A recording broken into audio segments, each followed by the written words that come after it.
Assalamualaikum dan salam sejahtera bersama saya Reza Roslan dalam 15 minit MMTV edisi 28 November 2023. Kita ke berita utama. Dengan ini Bukit Gantang mengisytiharkan menyokong Perdana Menteri dan gagasan Malaysia Madani. Itu kenyataan yang dikeluarkan oleh Ahli Parlimen Bukit Gantang, Datuk Syed Abu Hussein Hafiz Syed Abdul Fassal yang mengumumkan memberi sokongan kepada Perdana Menteri Datuk Seri Anwar Ibrahim di Dewan Rakyat hari ini. Tegasnya beliau bersedia untuk memberi dan membantu kerajaan mewujudkan masyarakat madani menangani kenaikan harga serta kos sara hidup dengan mengambil ibrah Nabi Yusuf.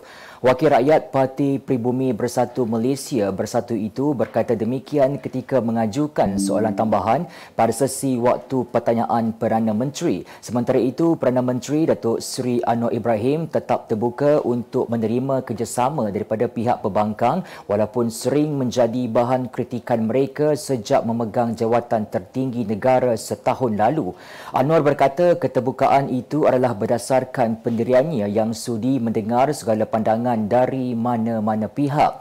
Sebelum ini, 4 ahli parlimen daripada Bersatu bertindak menyokong Anwar iaitu Ahli Parlimen Kuala Kangsar, Datuk Iskandar Zulkarnain Abdul Khalid pada 12 Oktober lalu, diikuti Ahli Parlimen Labuan, Datuk Dr. Suhaili Abdul Rahman pada 30 Oktober lalu, Ahli Parlimen Gua Musang Muhammad Azizi Abu Naim pada 8 November lalu dan Ahli Parlimen Jeli Zahari Kecik pada 9 November lalu. Siasatan Suruhanjaya Pencegahan Rasuah Malaysia SPRM terhadap Aman Palestin Berhad Aman Palestin dijalankan secara profesional, adil dan bukan berniat jahat terhadap mana-mana pihak. Ketua Pesuruhjaya SPRM Tan Sri Azam Baki berkata terpulang kepada mana-mana pihak untuk mengambil tindakan undang-undang sekiranya mereka merasa ada keperluan untuk berbuat demikian. Menurut beliau, tindakan pembekuan aset bagi membantu siasatan adalah berdasarkan Seksyen 44-1 AMLA PUAA 2001 yang memberi kuasa kepada sesuatu agensi penguatkuasa untuk mengeluarkan perintah membekukan harta mana-mana individu atau pihak. Jelasnya, SPRM dipertanggungjawabkan untuk menyiasat dengan adil dan tegas terhadap semua isu penyelewengan termasuk penyalahgunaan kuasa.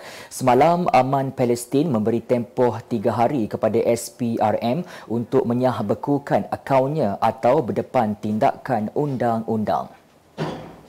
Mahkamah Rayuan Putrajaya hari ini menetapkan 31 Januari tahun depan bagi memutuskan rayuan bekas pengerusi Felda Tan Sri Muhammad Isa Abdul Samad terhadap hukuman penjara 6 tahun dan denda RM15.45 juta atas 9 kes rasuah berkaitan pembelian sebuah hotel di Sarawak. Timbalan Pendakwa Raya Afzai Nizam Abdul Aziz mengesahkan tarikh itu selepas prosiding sebutan rayuan berkenaan di hadapan penolong kanan pendaftar Huda Humaira Idris. Menurutnya, pada tarikh itu Muhammad Isa selaku perayu akan hadir ke prosiding yang dibuat secara fizikal bersama peguamnya. Keputusan itu sepatutnya diumumkan hari ini oleh panel 3 hakim dipengerusikan Datuk Wazir Alamaidin Mera yang bersidang bersama-sama Datuk Ahmad Zaidi Ibrahim dan Datuk SM Komati Supiah. Pada 3 Februari 2021, Mahkamah Tinggi Kuala Lumpur mensabitkan Muhammad Isa 74 tahun atas 9 pertuduhan rasuah RM3 juta berkaitan pembelian Merdeka Palace Hotel dan Suite di Kuching, Sarawak oleh Felda. Polis Diraja Malaysia PDRM berjaya menahan 2 individu secara berasingan di kawasan Kota Baru, Kelantan selepas mengeluarkan kenyataan berbau penghinaan terhadap Yang di-Pertuan Agong serta ugutan jenayah terhadap Perdana Menteri Datuk Seri Anwar Ibrahim di media sosial. Ketua Polis Negara Tan Sri Razaruddin Hussein berkata kedua-dua suspek lelaki tempatan berusia 37 dan 34 tahun masing-masing ditahan pada 26 November lalu dan hari ini. Suspek pertama disyaki pemilik Facebook Cik Mat Cik Po ditangkap pada Ahad lalu di kawasan Kota Baru kerana memuat naik komentar kecenderungan menghasut bagi mendatangkan kebencian atau penghinaan atau membangkitkan perasaan tidak setia terhadap terhadap mana-mana raja. Suspek direman selama 4 hari bermula semalam hingga Khamis ini dan kes disiasat di bawah Seksyen 4-1 Akta Hasutan 1948 dan Seksyen 233 Akta Komunikasi dan Multimedia 1998. Sementara itu, suspek kedua dipercayai pemilik TikTok Jai Adani 89 ditahan semalam di sekitar Jalan Padang Tembak, Kota Baru. Ujarnya suspek tersebut direman selama 3 hari mulai hari ini hingga Khamis dan siasatan dijalankan di bawah Seksyen 507 Kanun Kesesaan dan Seksyen 233 AKMM 1998. Sehubungan itu, orang awam dinasihatkan agar tidak membuat sebarang spekulasi yang boleh mengganggu proses siasatan selain cakna dan prihatin terhadap isu-isu sensitif terutama melibatkan kegentaran awam serta keselamatan negara melalui media sosial.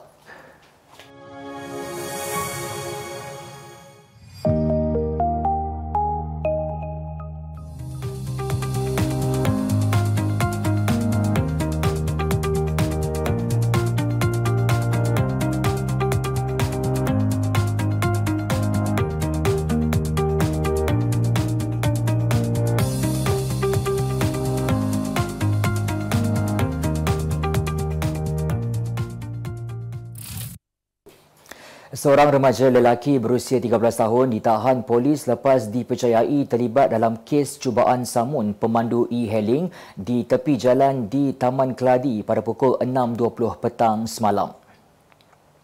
Dalam kejadian itu, mangsa seorang lelaki warga emas berusia 65 tahun turut diacukan pisau ke dada kirinya ketika suspek cuba merampas wang daripada poket pemandu e-hailing itu. Ketua Polis Daerah Kuala Muda, Asisten Komisioner Zaidi Cik Hassan berkata, mangsa pada mulanya menerima pesanan penumpang melalui aplikasi syarikat e-hailing.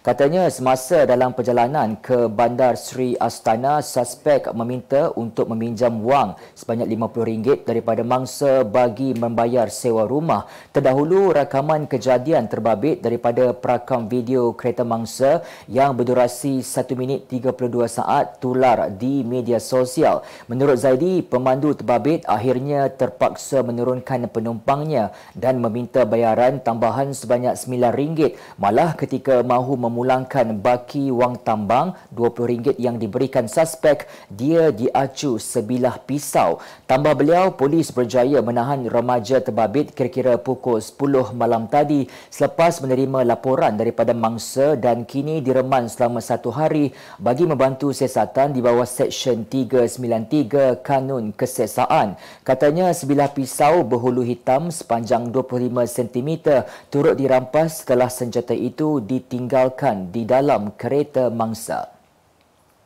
Penyanyi Nadira menepis dakwaan segelintir pihak. Kononnya dia menjalani prosedur kecantikan bagi mengubah bentuk mukanya. Bercakap kepada Cosmo Online, Nadira atau nama lengkapnya Farah Nadira Zaini memberitahu perubahan ketara pada struktur wajah adalah disebabkan penurunan berat badan. Dalam masa sama, juara Big Stage 2023 itu turut mengakui sedang berjalani diet secara sihat sehingga beratnya turun hampir 10 kg. Sementara itu, sejak September lalu, peminat penyanyi itu mula mempersoalkan kelainan wajah pelantun lagu emas terutamanya pada bahagian dagu yang kelihatan semakin runcing. Susulan perubahan yang agak ketara, ada pihak mendakwanya mengambil suntikan botox. Berita luar negara, seorang wanita di Amerika Syarikat tular dalam media sosial selepas menayangkan kalung dengan loket yang mengandungi darah kekasihnya.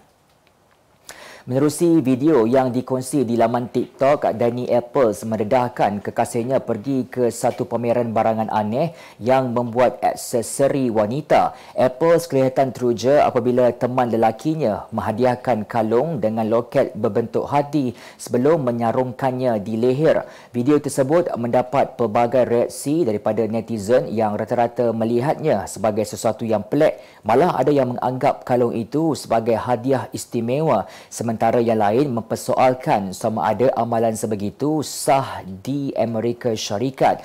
Beberapa netizen menyifatkan perbuatan itu sebagai amalan sihir dan mempersoalkan kewujudan darah lain yang dipamerkan di kedai aksesori tersebut. Sebuah klip video turut di media sosial Indonesia memaparkan perbuatan seorang tetamu tidak diundang datang makan secara percuma di sebuah majlis perkahwinan sebelum meminta izin daripada tuan rumah baru-baru ini. Individu tersebut membuat pengakuan menerusi nota yang diletakkan di dalam sampul wang dan memohon maaf atas perbuatannya itu. Berdasarkan klip video yang dikongsikan di platform TikTok itu, individu berkenaan menjelaskan dia merupakan seorang perantau dan mempunyai masalah kewangan. Ujarnya, dia perlu berjimat agar keluarganya di kampung dapat merasai kehidupan selesa. Video tersebut menjadi tular dan menerima pelbagai komen netizen, bahkan ramai memuji sifatnya yang beradab. Kemas kini pengetahuan anda tentang isu ekonomi dan pasaran. Merangkumi sektor hartanah, perniagaan, keuangan, komoditi, IKS, halal niaga dan dunia korporat. Sentiasa ikuti perkembangan ekonomi semasa di dalam dan luar negara. Semua informasi terkini hanya di hujung jari. Dapatkan edisi ringgit setiap Isnin hanya di Akhbar Utusan Malaysia.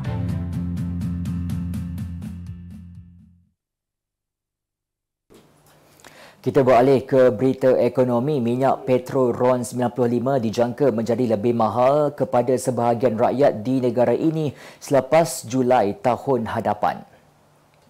Menteri Ekonomi Rafizi Ramli berkata ia susulan pelaksanaan program subsidi bersasar yang diambil sebagai langkah dalam mengoptimumkan bahan api kepada mereka yang benar-benar memerlukan. Sementara itu, penubuhan pangkalan data utama padu pada Januari lalu yang memberi akses kepada data yang diperlukan turut membantu melaksanakan program tersebut. Terdahulu, laporan Ketua Audit Negara LKAN bulan lalu melaporkan kerajaan Persekutuan menyediakan pertukaran subsidi berjumlah RM55.443 bilion pada 2022 yang berlaku peningkatan sebanyak RM13.134 bilion berbanding 322.1% atau RM42.309 bilion pada 2021. Subsidi bagi produk petroleum merekodkan pertukaran tertinggi sebanyak RM45.184 bilion atau 81.5% daripada jumlah perbelanjaan. Sarawak menerima sejumlah 3.18 juta pelancong setakat Oktober tahun ini iaitu peningkatan sebanyak 131.34% berbanding tempoh yang sama pada 2022. Menteri Pelancongan, Industri Kreatif dan Seni Persembahan Sarawak, Datuk Seri Abdul Karim Rahman Hamzah berkata penerimaan jumlah resip pelancongan juga mencatatkan jumlah 8.07 bilion ringgit, meningkat 143.81% yang menyumbang kira-kira 5.75% kepada KDNK Sarawak. Jelasnya, sehingga Oktober tahun ini juga, seramai 426,925 pengunjung tiba di 25 taman negara dan rizab semula jadi yang dibuka untuk pelawat dengan 319,931 pelawat domestik dan 106,994 pelawat luar negara. Tambahnya, di bawah rancangan Malaysia ke-12 RMK-12, Kerajaan Negeri Kementerian Pelancongan diperuntukkan RM360.265 juta untuk pelaksanaan pelbagai pembangunan infrastruktur. Berita sukan, Johor Darul Takzim JDT cuba menebus kekalahan pada aksi pertama kepada Kawasaki Frontale apabila bakal turun pada perlawanan timbal balik kumpulan 1 di Stadium Kawasaki Todoroki, Jepun petang ini. Kekalahan tipis 0-1 pada perlawanan pertama kumpulan di Stadium Sultan Ibrahim September lalu membakar semangat Harimau Selatan untuk cuba bangkit mengejutkan gergasi Jepun berkenaan. Pengendali JDT Esteban Solari menegaskan perhitungan kali ini pastinya berbeza dan anak buahnya begitu bermotivasi untuk memberi saingan bagi mencipta keputusan positif. Sementara itu, kemenangan 2-1 ke atas kelab Korea Selatan Ulsan Hyundai pada 7 November lalu terus menghidupkan peluang JDT layak ke pusingan kalah mati yang menyaksikan juara Liga Super itu kini menghuni tangga ketiga kumpulan dengan 6 mata. Pengurus Barcelona, Xavi menggesa anak-anak buahnya supaya segera menukar mentaliti untuk memastikan 3 mata pada pertemuan dengan Porto dalam aksi Liga Juara-Juara awal pagi esok. Bekas Kapten Sepanyol itu menegaskan Barcelona tidak boleh mengulangi situasi sama ketika aksi domestik bertemu Rayo Vallecano pada Sabtu lalu kerana 3 mata bakal mengukuhkan kedudukan mereka di puncak kumpulan H. Selepas mengharungi 4 perlawanan, Barcelona dan Porto masing-masing terikat 9 mata. Namun, The Catalans masih mengetoi saingan kumpulan dengan kelebihan jaringan.